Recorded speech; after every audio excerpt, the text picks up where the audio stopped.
Mazmur 91, dalam lindungan Allah. Orang yang duduk dalam lindungan yang maha tinggi dan bermalam dalam naungan yang maha kuasa akan berkata kepada Tuhan, tempat perlindunganku dan kubu pertahananku, Allahku yang kupercayai. Sungguh dialah yang akan melepaskan engkau dari jerat penangkap burung, dari penyakit sampar yang busuk. Dengan kepaknya ia akan menudungi engkau, di bawah sayapnya engkau akan berlindung. Kesetiaannya ialah perisai dan pagar tembok. Engkau tak usah takut terhadap kedahsyatan malam, terhadap panah yang terbang di waktu siang, terhadap penyakit sampar yang berjalan di dalam gelap, terhadap penyakit menular yang mengamuk di waktu petang. Walau 1.000 orang rebah di sisimu dan 10.000 di sebelah kananmu, tetapi itu tidak akan menimpamu. Engkau hanya menontonnya dengan matamu sendiri dan melihat pembalasan terhadap orang-orang fasik. Sebab Tuhan ialah tempat perlindunganmu, yang maha tinggi telah kau buat tempat perteduhanmu. Malapetaka tidak akan menimpa kamu, dan tulah tidak akan mendekat kepada kemahmu. Sebab malaikat-malaikatnya akan diperintahkannya kepadamu untuk menjaga engkau di segala jalanmu. Mereka akan menatang engkau di atas tangannya, supaya kakimu jangan terantuk kepada batu.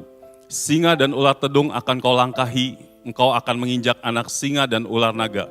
Sungguh, hatinya melekat kepadaku, maka aku akan meluputkannya, aku akan membentenginya, sebab ia mengenal namaku. Bila ia berseru kepadaku, aku akan menjawab, aku akan menyertai dia dalam kesesakan, aku akan meluputkannya dan memuliakannya.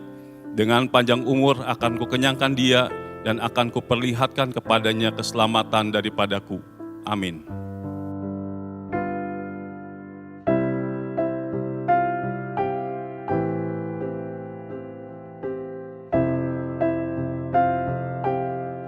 Shalom saudara terkasih, hari ini kita akan membahas hal yang sangat relevan di dalam kehidupan generasi anak-anak muda.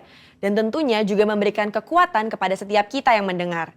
Di tengah dunia yang serba cepat perubahannya, akibat yang ditimbulkan adalah ketidakpastian akan masa depan dan adanya perasaan fear of missing out atau FOMO.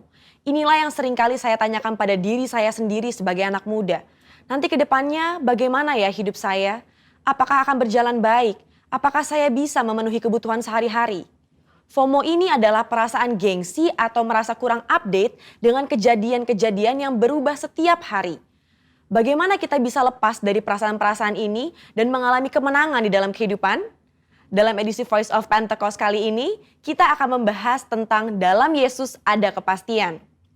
Di dalam Alkitab, kita menemukan banyak tokoh-tokoh yang juga mengalami masalah dan tantangan dalam usia muda mereka. Kali ini, tokoh yang akan kita bahas adalah Yusuf. Saudara, coba bayangkan, sedari muda Yusuf mengalami penolakan dari saudara-saudaranya. Dia dibenci begitu rupa sampai dijual menjadi budak oleh saudaranya sendiri. Dia harus berusaha keras bertahan hidup di tanah asing. Sesudah dipercaya menjadi kepala rumah oleh Potifar, dia difitnah dan harus masuk penjara bertahun-tahun sebelum janji Tuhan digenapi dalam hidupnya. Lalu, apa yang bisa kita pelajari dari kehidupan Yusuf? Hal yang dapat kita pelajari adalah orang yang hidup benar, langkah hidupnya ditetapkan oleh Tuhan. Hal ini dituliskan dalam Mazmur 37 ayat 23. Bagaimana Yusuf tidak meninggalkan iman percayanya kepada Tuhan. Dia terus memiliki hubungan yang dekat dengan Tuhan. Di situ Yusuf menemukan kekuatan untuk bertahan dan terus percaya kepada janji-janji Tuhan. Dari sini dapat kita lihat bahwa orang yang hidupnya benar akan terus diproses oleh Tuhan agar siap menjalani panggilan hidup yang telah ditetapkan Tuhan. Selanjutnya yang dapat kita pelajari bahwa Yusuf bisa saja khawatir dan ketakutan akan masa depannya. Tetapi Yusuf mengerti Allah lah yang membuat segalanya menjadi baik. Saudara, kalau saya jadi Yusuf, saya bisa menjadi stres hingga depresi.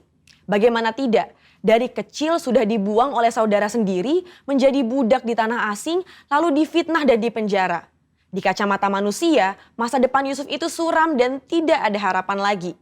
Tetapi disitulah letak iman bekerja. Dalam Roma 4 ayat 18a berkata, sebab sekalipun tidak ada dasar untuk berharap, namun Abraham berharap juga dan percaya. Hari ini, di tengah masalah dan tantangan yang ada, kita perlu memiliki hubungan yang erat dengan Tuhan dan terus percaya kepadanya bahwa manusia bisa mereka-rekakan yang jahat, tetapi Tuhan sanggup mengubah menjadi kebaikan bagi kita semua. Tuhan Yesus berkata dalam Matius 6 ayat 31, "Mengapa kamu khawatir soal pakaian? Apakah yang akan kami makan? Apakah yang akan kami minum?" Perkataan Tuhan Yesus sangat relevan dengan generasi muda dan kita semua hari-hari ini. Bukankah ini yang dikhawatirkan oleh anak-anak muda sekarang? Bisa tidak ya saya mendapat pekerjaan? Bisa tidak ya saya mencukupi kebutuhan sehari-hari saya? Justru seharusnya generasi muda yang hidupnya di dalam Tuhan memiliki optimisme dan kepercayaan penuh kepada Tuhan bahwa Dia sanggup memelihara kita bahkan di tengah kondisi kekeringan sekalipun. Matius 6 ayat 33 dengan jelas berkata, "Carilah dahulu kerajaan Allah dan kebenarannya, maka semuanya itu akan ditambahkan kepadamu." Tapi apa ya maksudnya? Maksudnya adalah kita harus berusaha dengan sungguh-sungguh agar kuasa dan hadirat Allah termanifestasikan dalam hidup kita. Melalui Roh Kudus, kita berusaha untuk mentaati perintah Kristus. Hidup benar, tidak hidup dalam dosa, bekerja dengan cara yang benar, maka berkat Tuhan akan tercurah untuk mencukupi kehidupan saudara dan saya. FOMO terjadi karena adanya rasa tidak puas dan tidak pernah merasa cukup akan apa yang dimiliki seseorang dan fokus kepada pencarian duniawi semata. Tertulis dalam Kolose 3 ayat 2 bahwa pikirkanlah perkara yang di atas bukan yang di bumi. Sembari kita bekerja, bersekolah, dan berusaha di dunia ini, Alkitab juga mengajarkan untuk mulai membangun kehidupan kekal kita dari sekarang. Tuhan sendiri mengajarkan secara langsung kepada murid-muridnya dalam doa Bapa kami. "Berikanlah kami pada hari ini makanan kami yang secukupnya." Dari sini kita tahu bahwa yang Tuhan kehendaki adalah hidup dengan ucapan syukur dan secukupnya. Selain itu, Paulus juga memberikan nasihat kepada Timotius tentang ibadah yang disertai dengan rasa cukup akan memberikan keuntungan yang besar. Jadi, kesimpulannya adalah setiap generasi akan memiliki masalah dan tantangannya sendiri-sendiri. Tetapi janji firman Tuhan adalah ya dan amin bagi semua orang yang percaya. Sekalipun janji Tuhan tampaknya belum digenapi, kita belajar untuk terus berharap hanya kepada Tuhan Yesus sesuai dengan firman-Nya. Di dalam Tuhan Yesus ada kepastian mengenai masa depan kita di tengah dunia yang serba tidak pasti. Bagian kita adalah berpegang terus pada firman yang Tuhan perintahkan. Saudara, untuk penjelasan lengkapnya dari tim teologi kami, silahkan klik link yang ada di atas atau scan QR Code yang tersedia. Salam integritas, Tuhan Yesus memberkati.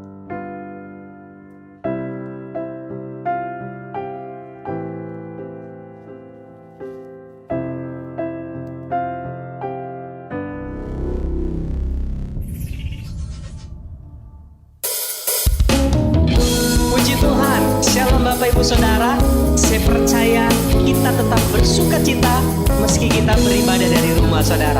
Dan percaya bahwa Tuhan menyertai setiap langkah kita. Amin saudara, mari bersama katakan. Segala puji syukur hanya bagimu Tuhan, sebab Kau yang layak dipuja. Bersorak, tinggikan nama-Mu. Haleluya.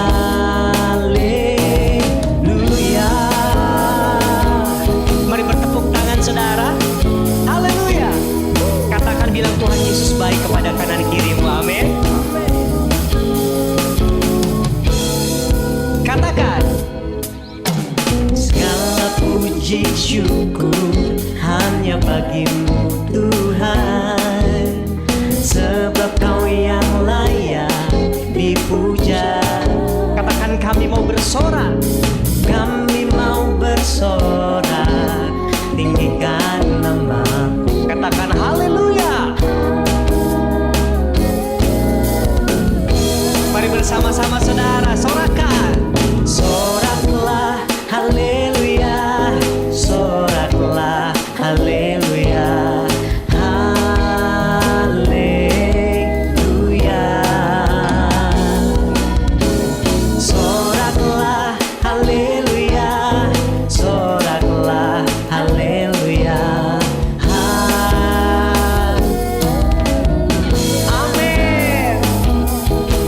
Buat kebaikan-Mu Tuhan, kami mau terus mengucap syukur kepada-Mu ya Bapa. Haleluya.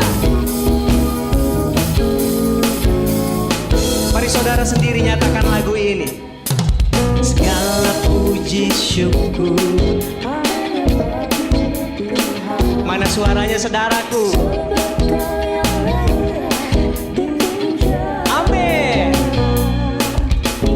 Kami mau bersorak tinggikan namamu. Haleluya. Mari bertepuk tangan saudara. Soraklah haleluya. Soraklah haleluya. Mari sorakan haleluya. Soraklah haleluya. Soraklah haleluya. Haleluya. Terima kasih Bapa, Engkau baik kepada kami semua Tuhan. Terima kasih buat penyertaan-Mu. Kami ada sampai hari ini semua karena Tuhan Yesus. Haleluya. Mari bersama-sama saudara. Soraklah haleluya. Soraklah haleluya. Haleluya.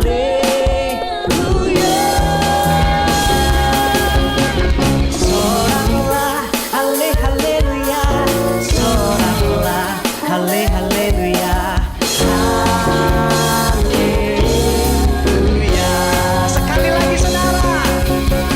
Soraklah haleluya. Soraklah haleluya.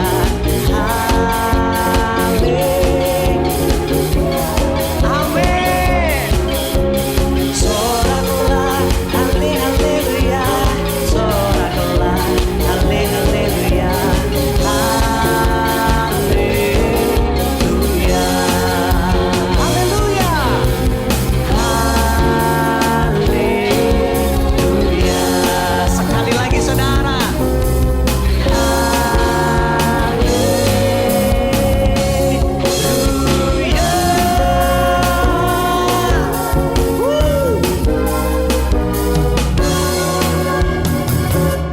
Amin.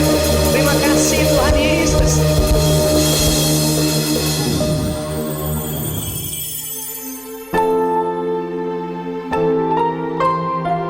Terima kasih Tuhan buat kebaikan demi kebaikan yang Engkau berikan terhadap hidup kami.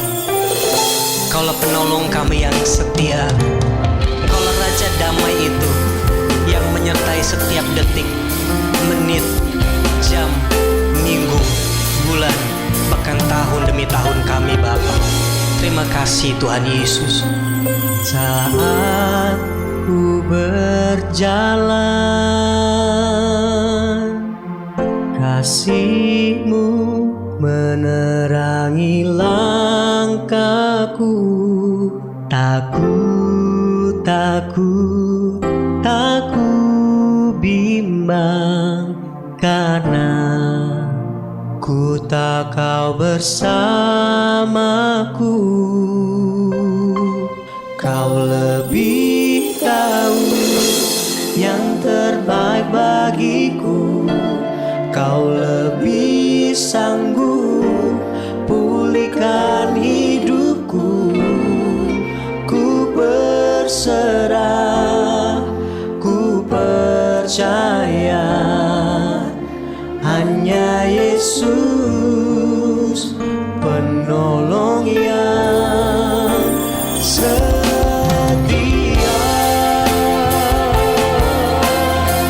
Engkaulah penolong yang setia Tuhan. Terima kasih buat kebaikan-Mu Bapa. Mari saudara sendiri nyatakan lagu ini.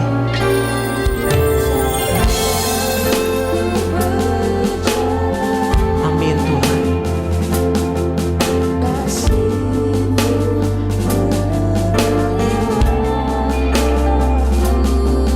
Takut, takut, takut bimbang karena ku tak Kau bersamaku.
terbaik bagiku.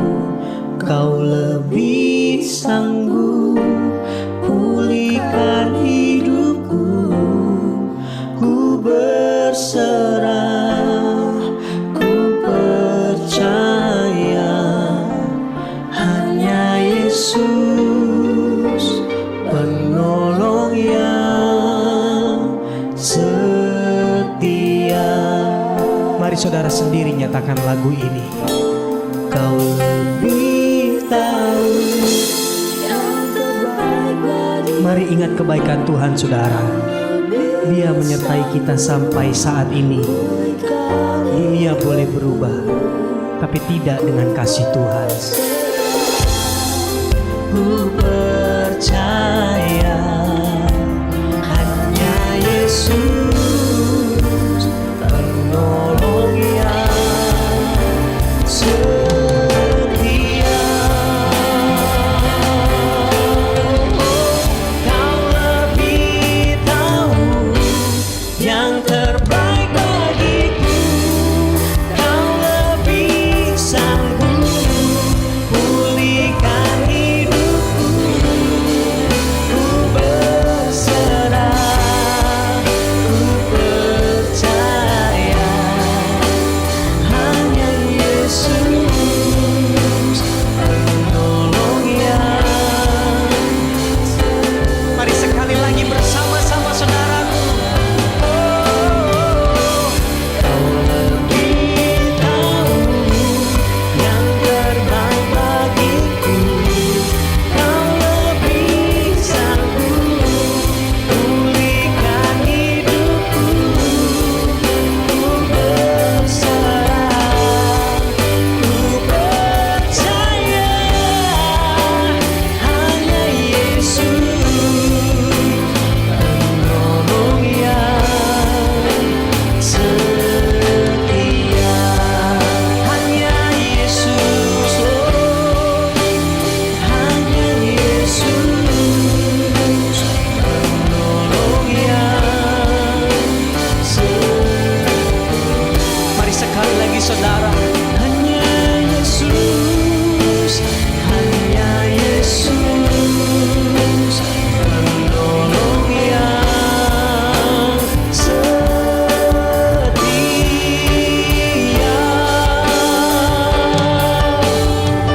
Kami bersyukur, Kaulah Tuhan dan Rajaku. Terima hormat, terima pujian.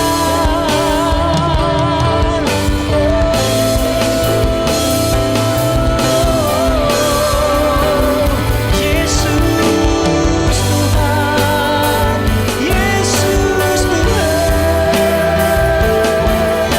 Mari menyembah saudaraku. Dia baik, sungguh baik. Raja yang kekal, Raja damai.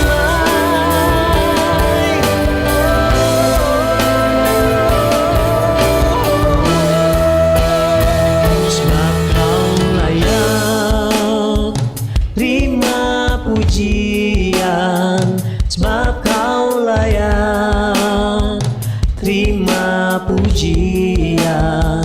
Sebab Kau layak ku agungkan. Yesus Raja di atas segala raja. Mari bersama-sama saudaraku. Sebab Kau layak terima pujian. Sebab Kau layak terima pujian. Sebab Kau layak ku agungkan. Yesus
Shalom, apa kabar Bapak Ibu Saudara?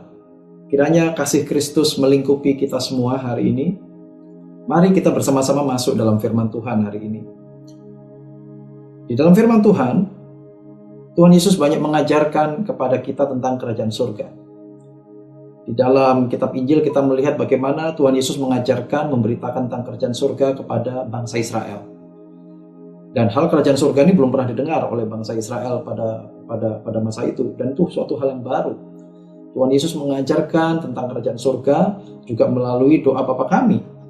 Di dalam Matius 6 kita bisa belajar bahwa Tuhan Yesus mengajar kita untuk berdoa kepada Bapa di surga dan kepada Bapa yang bertahta di dalam kerajaan surga. Dalam Matius 6 ayat 9 dikatakan, karena itu berdoalah demikian, Bapa kami yang di surga, dikuduskanlah namamu, datanglah kerajaanmu. Jadilah kehendakmu di bumi seperti di surga. Jadi Bapa yang kita sembah itu bertahta di atas sebuah kerajaan, yaitu kerajaan surga. Lalu di dalam ayat-ayat selanjutnya, yaitu seperti di Matius 13 ayat 44, dikatakan Tuhan Yesus mengajarkan perumpamaan, memberitakan perumpamaan kepada orang Israel. Berbunyi demikian, hal kerajaan surga itu seumpama harta yang terpendam di ladang, yang ditemukan orang lalu dipendamkannya lagi, oleh sebab sukacitanya pergilah ia menjual seluruh miliknya, lalu membeli ladang itu. Di dalam ayat ini dinyatakan bahwa kerajaan surga itu seperti harta yang terpendam, waktu ditemukan orang itu lalu bersukacita. Sukacitanya, karena sukacitanya saudara, dia jual seluruh miliknya, lalu dia beli ladang itu supaya dia bisa punya ladang itu, yaitu kerajaan surga itu. Jadi saat seseorang menemukan ladang itu, harta itu, dia menjadi sukacita, mengalahkan sukacitanya terhadap segala harta yang sudah dia punya, segala yang dia miliki. Lalu di ayat 45 dikatakan demikian perumpamaan yang lain. Demikian pula hal kerajaan surga itu, seumpama seorang pedagang yang mencari mutiara yang indah. Setelah ditemukannya mutiara yang sangat berharga, ia pun pergi menjual seluruh miliknya, lalu membeli mutiara itu. Di dalam perumpamaan ini Tuhan Yesus mengambil contoh seorang pedagang. Saudara, kita tahu pedagang ya. Pedagang itu seperti seseorang yang berjual beli, yaitu berusaha, pengusaha. Yaitu dia membeli barang, lalu menjualkannya untuk mendapat keuntungan.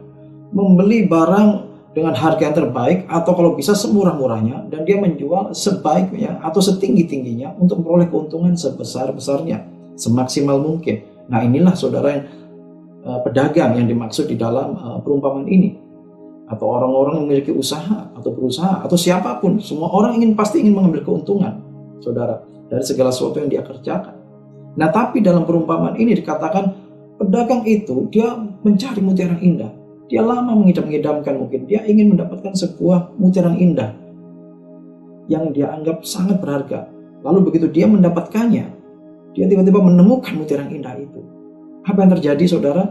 Dia beli mutiara itu, tapi dia tukar dengan semua hartanya. Dia jual seluruh miliknya. Jadi semua yang sudah dia capai, keberhasilannya, hartanya, semua dia tukar dengan mutiara yang indah itu. Jadi nggak dia jual lagi. Dia tidak lagi berpikir tentang mengambil keuntungan dari mutiara itu. Buat dia mutiara itu sudah segalanya. Itulah tujuan hidupnya. Karena itu dia berani tukar dengan semua yang dia punya. Sebetulnya apa yang tersirat dalam ayat-ayat ini, dalam perumpamaan ini adalah, kalau kita memiliki pemahaman yang benar tentang kerajaan surga, maka kita akan tahu bahwa kerajaan surga itu tidak bisa dibandingkan dengan hal-hal yang kita kenal di dunia ini. Hal-hal yang kita miliki di dunia ini. Hal-hal yang sudah kita capai dalam dunia ini.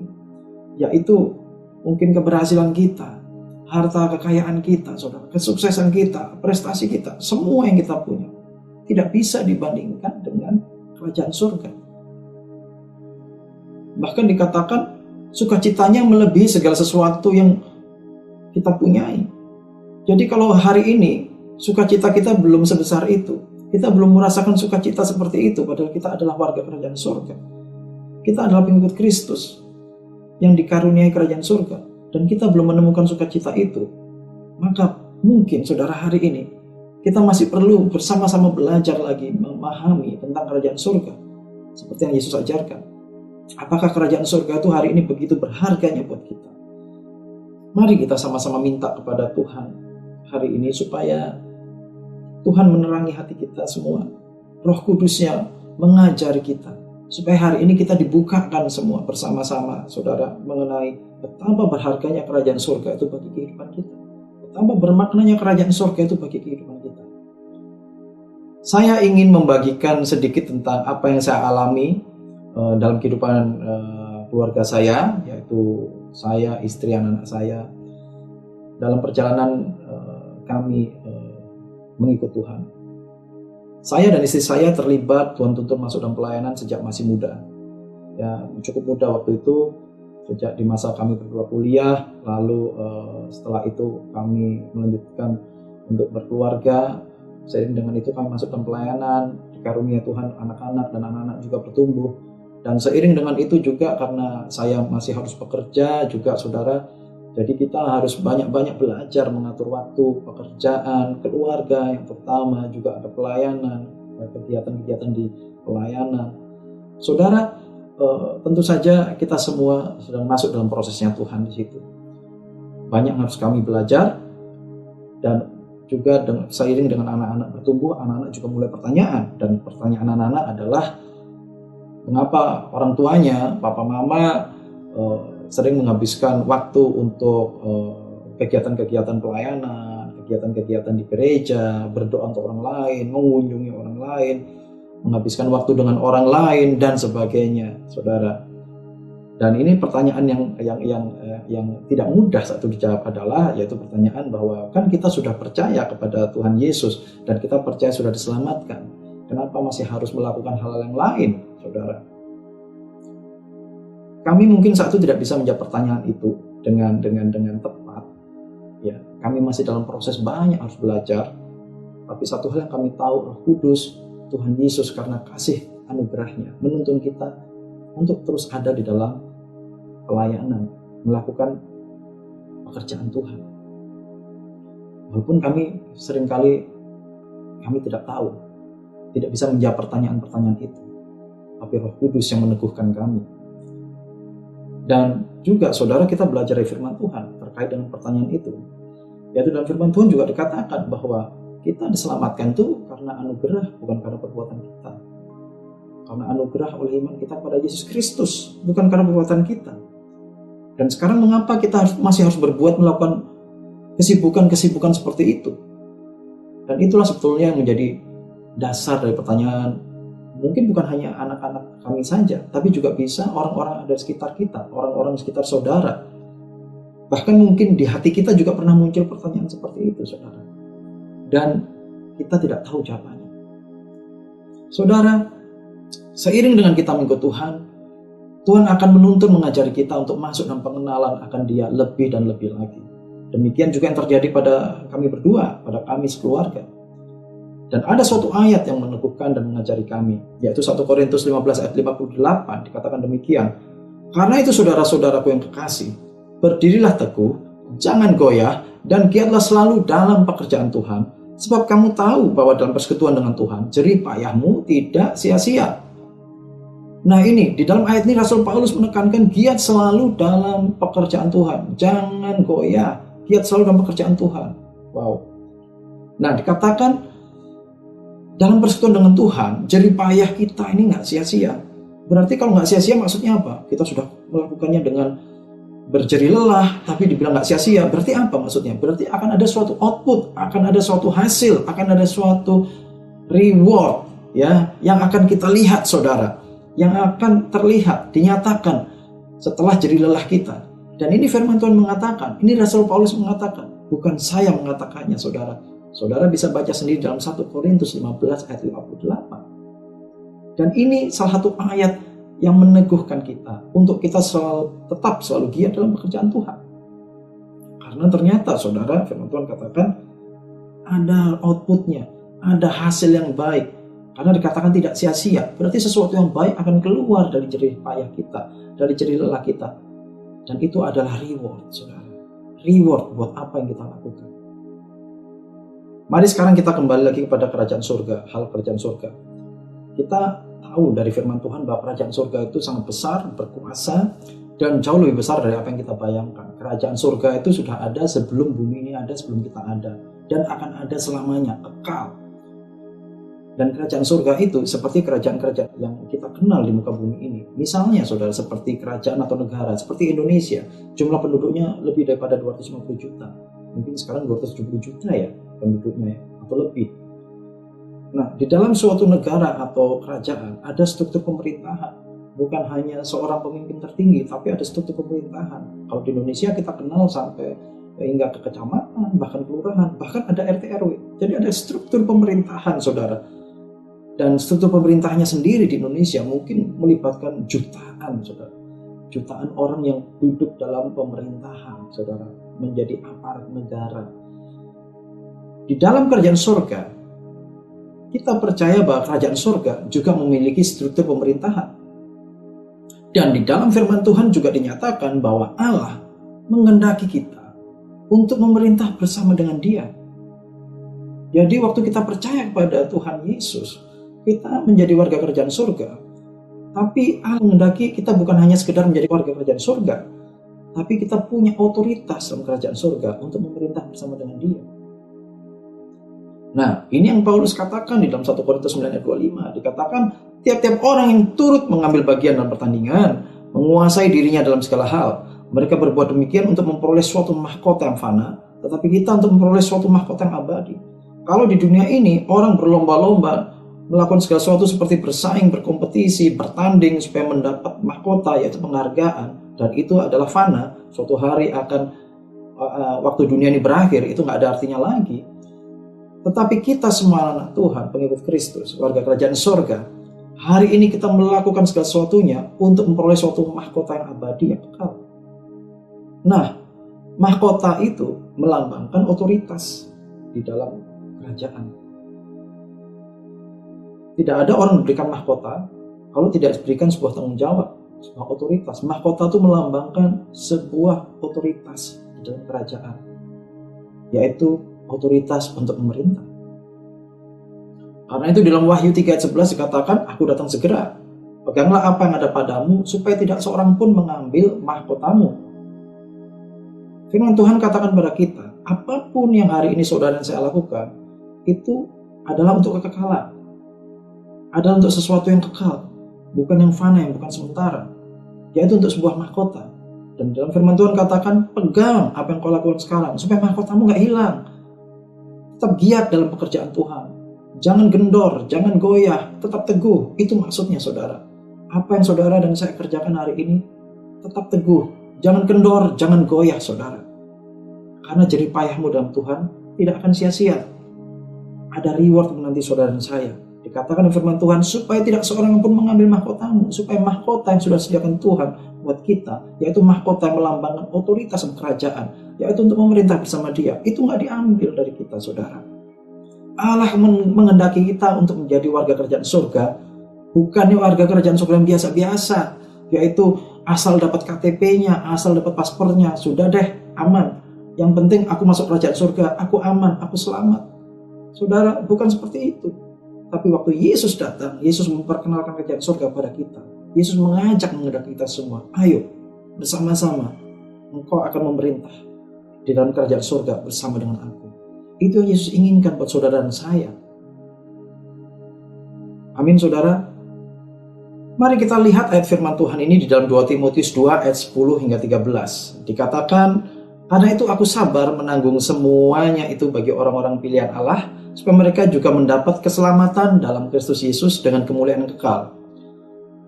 Di ayat 11-nya dikatakan, benarlah perkataan ini, jika kita mati dengan Dia, kita pun akan hidup dengan Dia. Di ayat 12, jika kita bertekun, kita pun akan ikut memerintah dengan Dia. Saudara, Rasul Paulus menulis surat ini di ayat 10 mengatakan bahwa aku sabar menanggung semuanya itu. Sabar menanggung itu berarti ada suatu pergumulan, ada suatu tantangan, ada suatu hal yang memberatkan kehidupannya, yaitu mungkin suatu penderitaan, tapi dia sabar menanggung semuanya itu dengan tujuan supaya banyak orang diselamatkan. Yang pertama, supaya banyak orang diselamatkan. Dan yang kedua, supaya orang-orang diselamatkan itu beroleh kemuliaan yang kekal. Bukan hanya selamat, tapi beroleh kemuliaan kekal. Saudara bisa lihat di ayat 10. Sehingga di ayat 11 dikatakan demikian. Ditegaskan lagi bahwa benarlah perkataan ini, jika kita mati dengan Dia, kita pun akan hidup dengan Dia. jika kita ikut turut mati, kehidupan lama kita mati bersama dengan kematian Kristus, dan kita bangkit dalam kebangkitan bersama Kristus, kita mengalami lahir baru, kita diselamatkan, dan itulah namanya lahir baru, salvation, keselamatan di dalam Yesus. Jadi di ayat 11 mengatakan tentang keselamatan yang kita peroleh saat kita percaya Tuhan Yesus Kristus. Dan saudara, di ayat 12 dikatakan, tapi kalau kita bertekun dalam keselamatan yang Tuhan sudah berikan pada kita, maka kita pun akan beroleh reward, yaitu memerintah dengan Dia.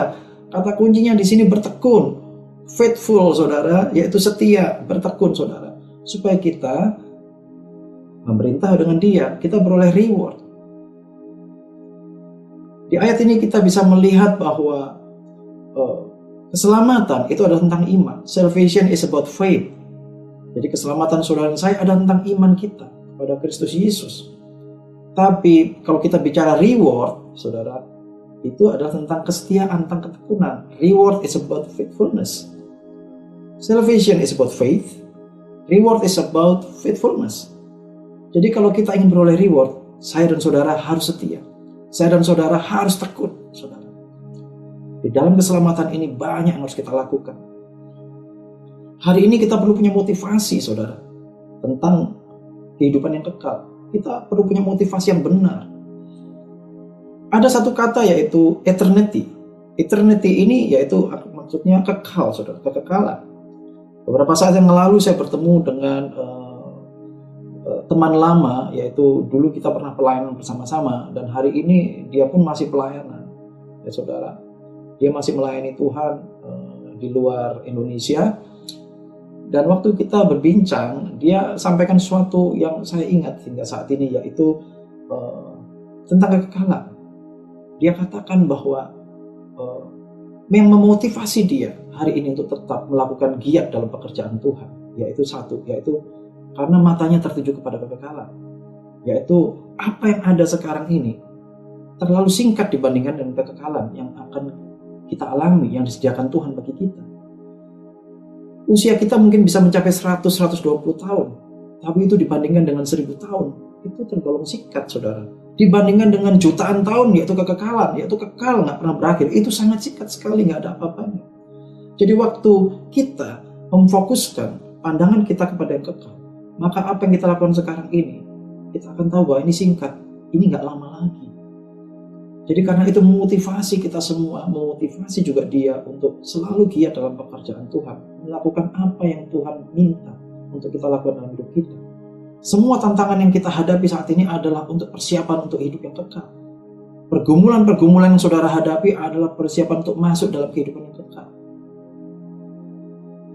Dan di dalam pergumulan itu, di dalam tantangan yang kita hadapi, saat kita melakukan kebenaran firman Tuhan, kita tekun melakukan kebenaran firman Tuhan, kita giat melakukan kebenaran firman Tuhan, di situ ada reward, saudara. Di situ ada upah buat kita. Di situ tersedia mahkota buat kita. Kolose 3 ayat 2 katakan, pikirkanlah perkara yang di atas, bukan yang di bumi. Yaitu kita fokus pada surga yang kekal itu. Kita fokus pada kekekalan, bukan pada hal-hal yang sementara, bukan pada hal yang singkat, bukan pada perjalanan hidup yang bisa 100-120 tahun. Tapi ternyata kekekalan itu bicara mengenai ribuan tahun, bahkan jauh, saudara, yang tidak pernah bisa kita bayangkan. Jutaan tahun kita akan selamanya bersama Tuhan Yesus Kristus. Nah itulah tadi, saudara, kenapa seseorang waktu menemukan hal tentang kerajaan surga, menemukan kebenaran tentang kerajaan surga, maka semuanya menjadi gak ada artinya. Karena kerajaan surga itu kekal, sementara dunia ini, bumi ini hanya sementara, saudara. Di Galatia 6 ayat 9 dikatakan, janganlah kita jemu-jemu berbuat baik, karena apabila sudah datang waktunya, kita akan menuai jika kita tidak menjadi lemah. Jadi untuk segala sesuatu yang kita lakukan, firman Tuhan katakan, jangan jemu-jemu, jangan menjadi lesu, jangan menjadi lemah, karena waktu saatnya tiba, kita akan melihat apa yang Tuhan sediakan buat kita, yaitu sebuah reward. Kita akan menuai, saudara. Kita harus bertekun dan mengikut Kristus, supaya kita mendapat mahkota. Kita harus melayani dan giat dalam pekerjaan Tuhan. Pak, apa sih pekerjaan Tuhan itu? Bagaimana sih pekerjaan Tuhan? Apa pekerjaan Tuhan itu? Saya harus menjadi hamba Tuhan, saya harus ke gereja, saya harus melakukan ini dan ini. Itu seperti di gereja atau di persekutuan, atau menjadi full time. Saudara, bagi saya hari ini, namanya pekerjaan Tuhan, saudara, adalah melakukan apa yang Tuhan kehendaki, yang tertulis di dalam firman-Nya yang diberikan kepada saya dan saudara, yaitu kebenaran firman Tuhan. Setiap kebenaran firman Tuhan yang tertulis dalam firman Tuhan ini, itu adalah pekerjaan, tugas buat saya dan saudara untuk bertekun melakukannya, saudara. Contoh sederhana seperti saat kita berdoa syafaat, yaitu berdoa buat orang lain. Kita menghabiskan banyak waktu untuk berdoa syafaat, buat jiwa-jiwa, buat orang lain, buat orang-orang ada sekeliling kita, bahkan mungkin buat orang tidak menyukai kita, buat orang yang memusuhi kita. Firman Tuhan katakan berdoalah buat orang nggak suka sama kita, saudara, bahkan musuh-musuh kita. Dan waktu kita lakukan itu, mungkin kita nggak melihat hasilnya. Waktu nggak melihat hasilnya, setelah sekian lama, bertahun-tahun menjadi frustasi. Kita menjadi frustasi, kita tanya sama Tuhan, Tuhan, aku nggak mau lagi berdoa. Nggak ada hasilnya. Saudara, saya katakan hari ini, jangan berhenti berdoa, saudara. Karena apa? Di dalam ketekunan kita melakukan semua kebenaran firman Tuhan, ada reward. Bukan hasil doanya, tapi saat ini, yang Tuhan mau dari engkau dan saya, saudara, adalah ketekunan, kesetiaan melakukan kebenaran firman Tuhan. Yaitu saat engkau berdoa bagi orang yang tidak suka kepada engkau, berdoa bagi musuhmu, berdoa bagi orang lain. Itu saudara dan saya melakukan kebenaran firman Tuhan. Jadi disitulah ada reward tersedia buat saudara dan saya. Bahkan mungkin ada orang atau diantara kita yang hari ini mungkin kita selalu berbuat baik buat seseorang. Berbuat baik mungkin buat teman kita, saudara kita, keluarga kita, suami, istri, anak-anak kita, orang tua kita. Tapi kita merasa kita tidak mendapatkan balasan dari apa yang kita lakukan. Bahkan mungkin balasannya tidak setimpal, balasannya mungkin tidak sesuai dengan kita harapkan, atau mungkin mereka tetap jahat sama kita, saudara. Kita membantu orang lain, tapi orang lain itu nggak peduli sama kita. Mengasihi orang lain nggak mengasihi, nggak peduli sama kita. Dan mereka tidak berubah, setelah sekian lama tetap tidak berubah. Saudara, kalau kita tekun melakukan ini semua karena kebenaran firman Tuhan, kita akan menerima reward. Karena Tuhan katakan, ketekunan, kesetiaan itu, kita persiapkan, kita sudah mempersiapkan hidup kita untuk sebuah kekekalan. Ini adalah rehearsal, saudara. Ini gladi resiknya. Kehidupan kita yang katanya singkat ini, 100 tahun itu dikatakan singkat dibanding kekekalan ya. Ini adalah rehearsal, gladi resik. Karena itu firman Tuhan katakan jangan jemu-jemu berbuat baik. Kalau hari ini engkau sudah melakukan perbuatan yang baik, teruskan, saudara, lanjutkan. Karena engkau tahu bahwa engkau akan menerima mahkota, engkau akan menerima reward daripada Tuhan. Saudara, hari ini Matius 6 ayat 33 sungguh berbicara kepada kita. Carilah dahulu kerajaan Allah dan kebenarannya, maka semuanya itu akan ditambahkan kepadamu. Kalau hari ini kita mau mengejar hal kerajaan surga, dan kita memperoleh apa yang Tuhan Yesus ajarkan, yaitu sukacita karena kerajaan surga itu, saudara. Bahkan kita akan melihat mengalami suatu paradigma yang baru dalam hidup kita, bahwa kerajaan surga itu adalah harta yang sangat berharga, yang luar biasa bagi kehidupan kita hari ini dan di masa depan, yaitu di dalam kekekalan. Maka saudara, firman Tuhan katakan kalau kerajaan Allah dan kebenarannya itu sudah kita dapatkan, maka semuanya yang lain akan ditambahkan kepada kita. Dan saudara, ini berbicaranya sangat luas sekali. Segala sesuatu itu, semuanya itu berbicara tentang segala sesuatu yang engkau sedang perlukan hari ini, yang engkau sedang pikirkan, yang mungkin bahkan engkau tidak pikirkan hari ini, tapi itu diperlukan olehmu. Maka semuanya itu akan ditambahkan kepadamu. Dan hari ini saya ingin berdoa buat Bapak Ibu Saudara, buat kita semua, supaya hari ini Tuhan Yesus sendiri, Roh Kudus sendiri yang menuntun kita semua kepada kebenaran-kebenaran firman Tuhan, kepada kebenaran-kebenaran tentang kerajaan surga. Mari Bapak Ibu kita bersatu dalam doa. Bapa yang dalam surga, dalam nama Tuhan Yesus Kristus, terima kasih untuk firman-Mu. Tuhan, biarlah kiranya Roh Kudus yang menyempurnakan segala firman-Mu ini Tuhan, supaya firman Tuhan ini Tuhan boleh bertumbuh, berkembang dalam kehidupan setiap daripada kami dan berbuah-buah lebat Tuhan dalam kehidupan setiap daripada kami. Tuhan, mari biarlah hari ini Tuhan kami boleh mengalami pengenalan yang lebih lagi akan kerajaan surga. Kami boleh mengalami sukacita melimpah karena kerajaan surga. Kami boleh mengalami bahwa kerajaan surga itu begitu luar biasanya dalam kehidupan kami ya Tuhan. Terima kasih Tuhan, kami boleh menjadi pengikut Kristus, kami boleh menjadi warga kerajaan surga. Terima kasih untuk keselamatan yang boleh kami terima karena anugerah yang besar dalam hidup kami. Dan kami juga Tuhan ingin Tuhan supaya kiranya hari ini Kami Engkau tuntun terus dalam kuasa Roh Kudus-Mu, supaya kami selalu giat dalam pekerjaan Tuhan, melakukan kebenaran firman Tuhan. Sebagai pengikut Kristus, kami menjadi saksi-saksi-Mu Tuhan, baik dalam pekerjaan, bisnis, usaha, pelayanan, keluarga kami Tuhan. Kami menjadi saksi Kristus, melakukan pekerjaan Tuhan, giat dalam pekerjaan Tuhan, supaya kami tahu Tuhan, dan kami tahu kami akan memperoleh Tuhan reward Tuhan, kami akan memperoleh mahkota Tuhan yang daripada-Mu Tuhan. Terima kasih Tuhan, terima kasih ya Tuhan. Kami mengucap syukur untuk hari ini, dan kami akan masuk dalam perjamuan kudus bersama-sama. Biarlah kiranya Engkau menyiapkan tubuh, jiwa, roh kami, hati, pikiran kami untuk masuk dalam perjamuan kudus Tuhan bersama-sama. Di dalam tubuh dan darah-Mu ada kuasa Tuhan, ada kuasa yang akan melawan penjama setiap daripada kami Tuhan hari ini Tuhan. Terima kasih Tuhan, berkati setiap daripada kami Tuhan yang ikut dan masuk dalam perjamuan kudus hari ini Tuhan. Terima kasih Bapa. Dalam nama Tuhan Yesus Kristus kami berdoa mengucap syukur. Amin. Saudara, kita akan bersama-sama masuk dalam perjamuan kudus. Mari siapkan roti dan anggur saudara. Dan saudara, saya akan bacakan firman Tuhan buat kita ya. Sebab setiap kali kamu makan roti ini dan minum cawan ini, kamu memberitakan kematian Tuhan sampai Ia datang. Jadi barang siapa dengan cara yang tidak layak makan roti atau minum cawan Tuhan, ia berdosa terhadap tubuh dan darah Tuhan. Karena itu hendaklah tiap-tiap orang menguji dirinya sendiri, dan baru sudah itu ia makan roti dan minum dari cawan itu. Saya berikan waktu juga buat Bapak Ibu Saudara untuk menyiapkan hati pikiran kita datang pada Tuhan, supaya kita datang dengan sikap yang benar, hormat kepada tubuh dan darah Yesus. Mari saudara, siapkan hati dan pikiran kita, lalu juga siapkan roti tangan kita. Kita angkat bersama-sama tinggi-tinggi. Saya bacakan buat kita semua. Sebab apa yang telah kuteruskan kepadamu telah aku terima dari Tuhan, yaitu bahwa Tuhan Yesus pada malam waktu Ia diserahkan mengambil roti, dan setelah itu Ia mengucap syukur atasnya.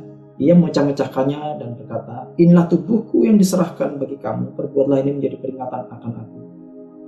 Saudara yang kasih Tuhan, bukankah roti yang kita pecah-pecahkan dan atasnya kita mengucap syukur adalah persekutuan dengan tubuh Kristus? Amin. Mari kita makan bersama-sama dalam nama Yesus.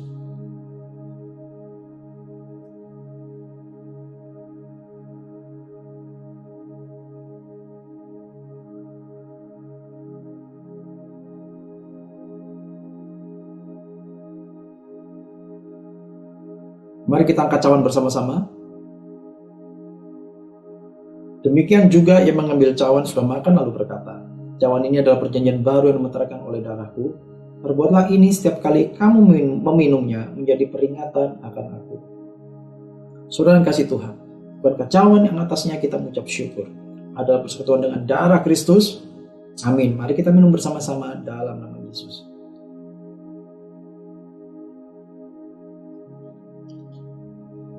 Mari kita sama-sama mengucap syukur, saudara. Mari kita mengucap syukur sama-sama. Terima kasih Tuhan. Terima kasih Tuhan. Terima kasih, haleluya, haleluya. Terima kasih Tuhan Yesus untuk kuasa tubuh dan darah-Mu. Terima kasih ya Tuhan, terima kasih. Hari ini kami percaya Tuhan, oleh kuasa tubuh dan darah-Mu Tuhan, ada berkat bagi kami semua ya Tuhan. Terima kasih Tuhan untuk darah-Mu yang telah Engkau curahkan bagi kami ya Tuhan. Sehingga Engkau menebus dosa kami semua dengan darah-Mu Tuhan, sehingga kami boleh beroleh keselamatan, kami dilayakkan untuk Engkau terima sebagai anak-Mu ya Tuhan. Juga tubuh-Mu yang telah dihancurkan, diremukkan ya Tuhan, memberikan anugerah buat kami, yaitu hari ini oleh bilur-bilur-Mu kami sembuh di dalam nama Yesus. Dan karena kuasa-Mu Tuhan, daging-Mu yang telah diremukkan itu untuk menggantikan kami, supaya hari ini kami beroleh anugerah yang besar dalam hidup kami. Kehidupan kami dijamin oleh-Mu Tuhan. Engkau pelihara Tuhan. Kami dibebaskan dari sakit penyakit. Kami juga mengalami kemenangan demi kemenangan Tuhan dalam kehidupan kami. Baik dalam semua area kehidupan kami. Baik dalam pekerjaan, bisnis, usaha kami, pelayanan kami, sekolah kami Tuhan. Kehidupan keluarga kami mengalami Tuhan berkat-berkat dan kemenangan demi kemenangan Tuhan. Biarlah yang lemah hari ini dikuatkan, yang terbelenggu dilepaskan di dalam nama Tuhan Yesus, dan yang sakit mengalami mujizat kesembuhan dalam nama Yesus. Kasih-Mu menyertai setiap daripada kami hari ini. anugerah-Mu yang besar menyertai senantiasa setiap daripada kami hari ini. Semua hubungan dipulihkan Tuhan. Dan biarlah Tuhan, keselamatan daripada Tuhan itu memenuhi setiap kehidupan kami semua, anak-anak-Mu hari ini. Di dalam nama Tuhan Yesus Kristus, terima kasih ya Tuhan. Haleluya. Amin. Puji Tuhan saudara, kita baru saja mendengarkan firman Tuhan dan pasti kita semua diberkati. Saatnya kita memberikan persembahan saudara. Di layar saudara sudah ada nomor rekening dan scan QR barcode yang ada di layar saudara. Selamat memberi saudara. Mari bersama-sama. Kecaplah dan lihatlah betapa baiknya Tuhan itu. Rasakan dan nikmati kasih setia Tuhan. Kecaplah dan lihatlah betapa baiknya Tuhan itu. Rasakan dan nikmati kasih setia Tuhan. Kasih setia Tuhan. Syukur bagimu Tuhan. Segala hormat bagimu Tuhan. Allah yang mengasihiku, Allah yang memeliharaku selamanya. Mari bersuka cita saudaraku, sebab Dia baik, sungguh baik, sangat baik.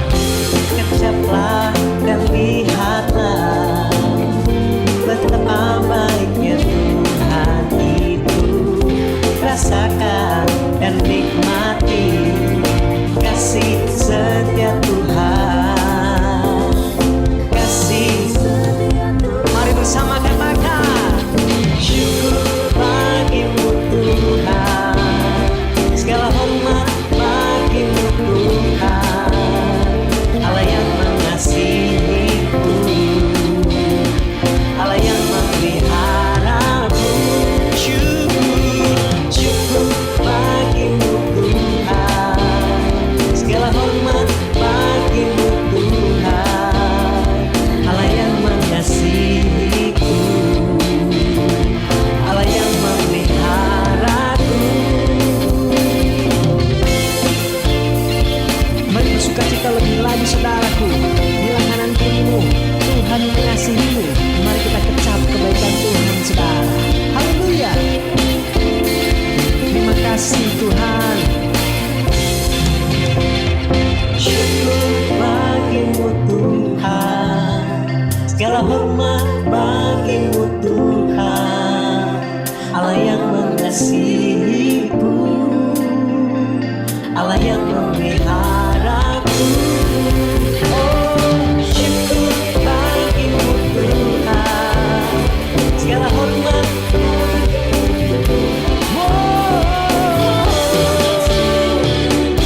Katakan Allah yang memeliharaku selamanya. Katakan selamanya, selamanya. Sekali lagi saudara, selamanya. Amin. Saudara-saudara, bersama-sama kita akan deklarasikan Pentakosta ketiga.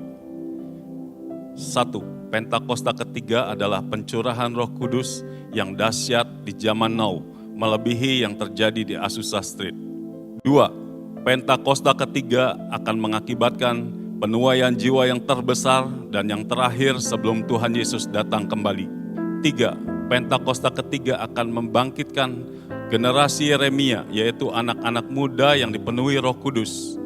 Cinta mati-matian kepada Tuhan Yesus, tidak kompromi terhadap dosa, dan akan bergerak untuk memenangkan jiwa. 4. Pentakosta ketiga lahir di Indonesia dan bergerak ke bangsa-bangsa. Gerakan ini dari timur ke barat dan akan kembali ke Yerusalem. 5. Pentakosta ketiga akan memberikan kuasa untuk menyelesaikan amanat agung, dan setelah itu Tuhan Yesus datang kembali. Mari saudara, kita angkat kedua tangan kita untuk menyambut berkat Tuhan. Kiranya berkat perlindungan, anugerah demi anugerah, dan damai sejahtera melimpah dari Allah Bapa, kasih yang sempurna di dalam Tuhan Yesus Kristus, persekutuan yang manis dengan Roh Kudus, pertolongan, kuasa, dan penghiburannya, memberkati, menyertai kita sekalian dari saat ini, hingga Yesus datang menjemput kita sekalian di awanan permai, dan kita akan bersama dengan Tuhan Yesus hingga selamanya. Mari semua percaya dan sudah terima berkat Tuhan. Sama-sama kita katakan, amin.